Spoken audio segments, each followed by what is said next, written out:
oils and perfumes, to wipe clean the wounds which cover him, and bear witness to the horrible, horrible things that were done. Because of the timing of his death, she and the other women, all they could do was just cover him quickly with a linen cloth, and they put a cloth over his face, and then they put him in this cave, and then they had to just leave him there. And it broke her heart to leave him in that place. 3 days she had to wait. 3 long, impossible days. Finally, it's early in the morning, and she is free to go. She doesn't think of the dangers that often come with traveling in darkness alone. Predators are real. They were real then, they are real now, animals and humans. But she doesn't care. She cares only about going to him. Rabboni, her beloved teacher, the one who healed her of 7 demons, the one who gave new meaning and purpose to her life, the one whom she traveled with and she served for years, the one whom she watched being beaten, the one whose feet she sat at as he died. Do you know how hard it is to sit by someone as they die? Many of you know. It's hard. But she wanted to be with him. She wanted him to know that he wasn't alone, even if he felt very alone in that moment. Her world is shattered. But before she can completely fall apart like she wants to do, she has to do this one last thing for him. Much in the same way that we numbly walk through that period of death before the preparations are made to bury someone and to eulogize the people that we love. Those numb days where we do what we have to do before we can completely fall apart as we wish. Her grief and her disappointment, they're echoed later in the words of the men walking on the road to Emmaus who say to the stranger, "We had hoped he was the one." I guess he wasn't. It's echoed in the stories of every man and woman and child who has lived throughout the generations, who have walked that long, dark, lonely road to the grave. It doesn't matter if we see it coming. It doesn't matter if it came out of nowhere. No one is truly prepared for death, and it hurts. But we have to walk that road. It's part of life. And in this way, we identify with me, and we walk that road with me.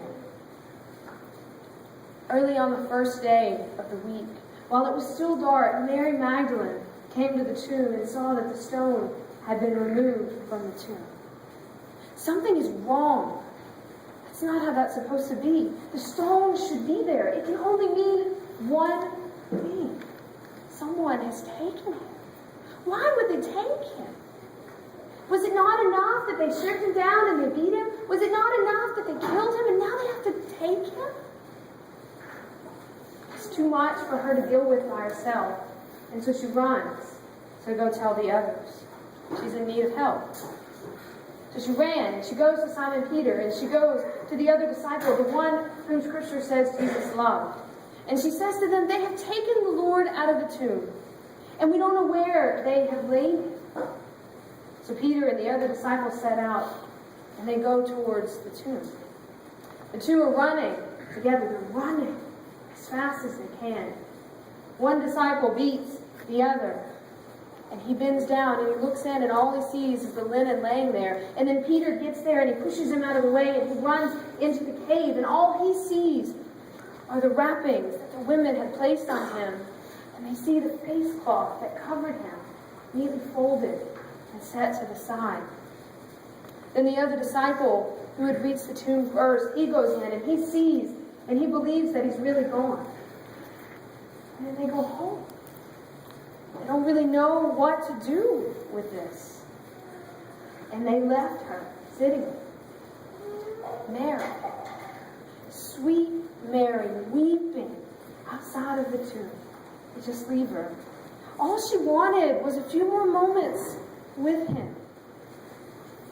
she wanted was a chance to say goodbye, to hold him just one more time, and now he's gone. Where has he gone? She starts to think, maybe if I look, I can figure out where they have taken him. And so she peers into the cave again, and she sees two angels sitting there, dressed in white. One is sitting where his feet would have been, and one his head, and it doesn't even faze her. She isn't shocked to see them sitting there, and that has baffled people. Why is she not shocked? But anybody who's felt the tremendous sting of death knows why she doesn't react. There could have been two dancing monkeys there. She wouldn't have noticed them there. She wouldn't have reacted because she is in the crush of utter despair. And all of her hopes and all of her love has been poured out. She is broken and she is numb. And they say to her, "Woman, why are you weeping?" Why am I weeping? Why am I weeping? Really? She said, "They have taken my Lord. I don't know where they have taken him." When she says this, she steps back out of the cave and she turns around and she comes face to face with Jesus. But she doesn't see him.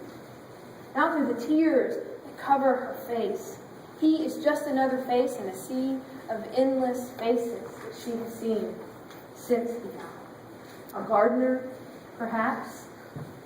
Jesus says to her, "Woman, why are you weeping? Whom are you looking for? Why am I weeping? Why do people keep asking me this?" The veil of death is heavy, and she cannot see who stands in front of her. She says to him, "Sir, if you carried him away, just tell me where he is, so that I can go get him."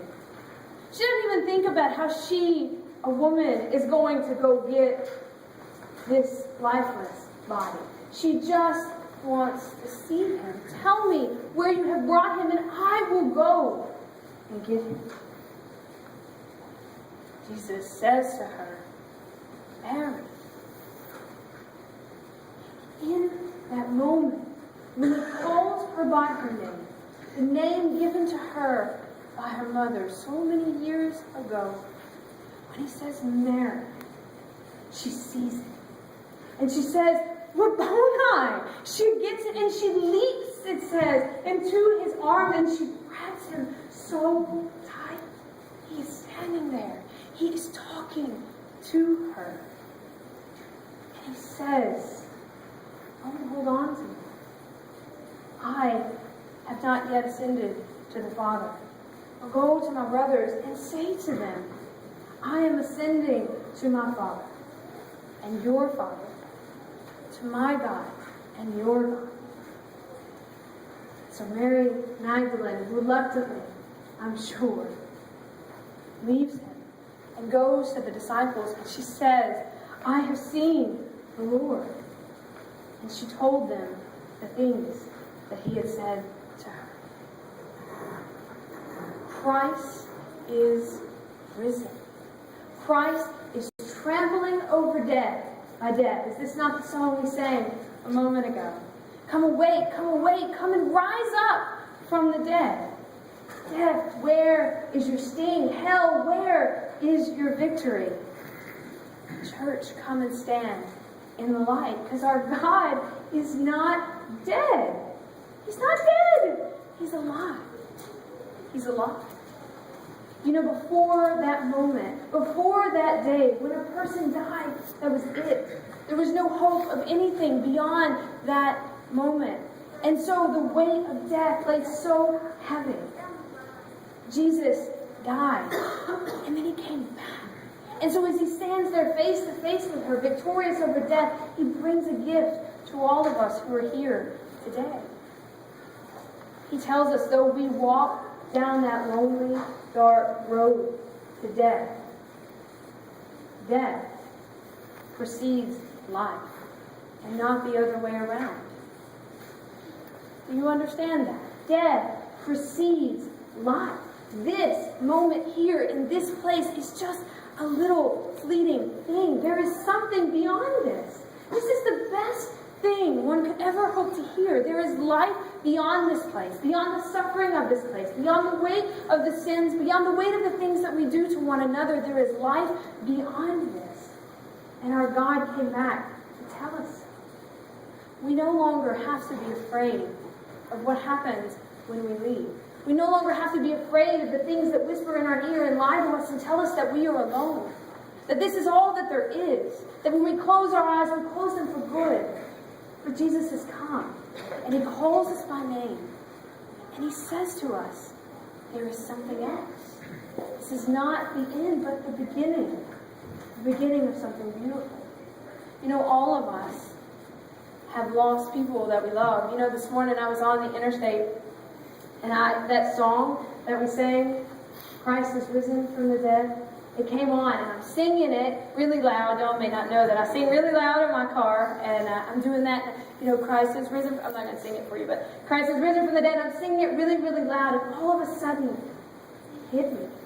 Christ is risen from the dead. And I had this image of all these people that I love, all these people that I have missed, all these people whose faces I've wanted to anoint with oil through the years, you know, the ones whose bedsides I've sat by who died, and whom I miss and whom I grieve. And I had this image of them, and they were alive.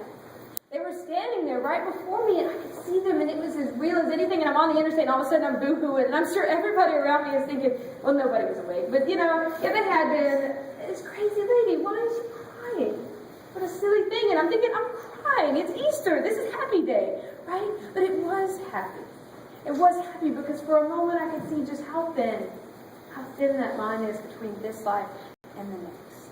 Christ is risen from the dead, and that means that he has snatched us out of the gates of hell, that he has redeemed us, and that he has brought those who have gone before us back to life. And one day, if we believe in him, he shall snatch us from the gates of hell. He shall bring us back to life, and we shall stand in victory with him. You know, why have we come here this morning? What is it that you are looking for in this place? Who are you looking for? I have a friend, and he wrote this, and I want to share it with you. He said, today I'll go to church on Easter out of a deep hunger, out of a need, out of a pain. I know that pain every Sunday, but I feel it more at Easter.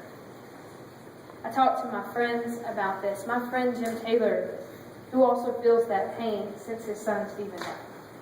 And I go to church on Easter Sunday morning, and I find I'm still grieving the death of my son. And I stand in awe of the mystery. I stand in awe knowing that those who have known deep pain have lived and learned to love again. And I stand in awe knowing that I will find the loving heart of God in the depths of the soul-destroying agony that is this life. And so I go to church on Easter Sunday, hoping to be fed.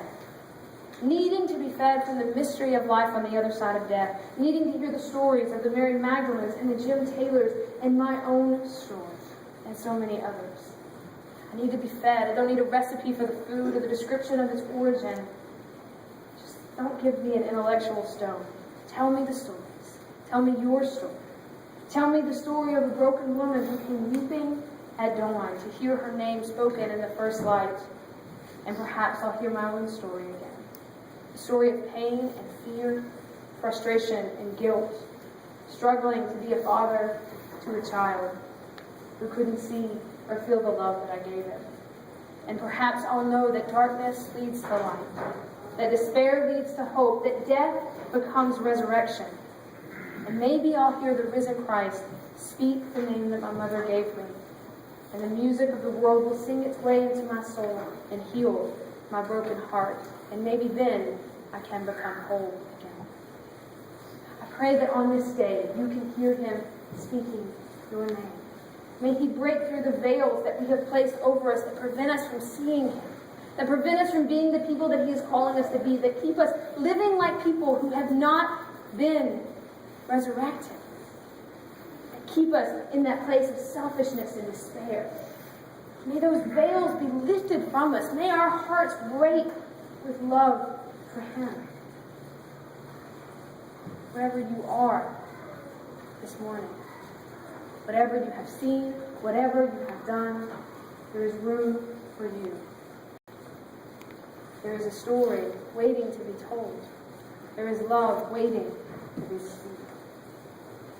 Timothy's going to sing a song for us, and as he does, I invite us just to take a moment and be in a place of reflection and see if you can't hear him calling to you.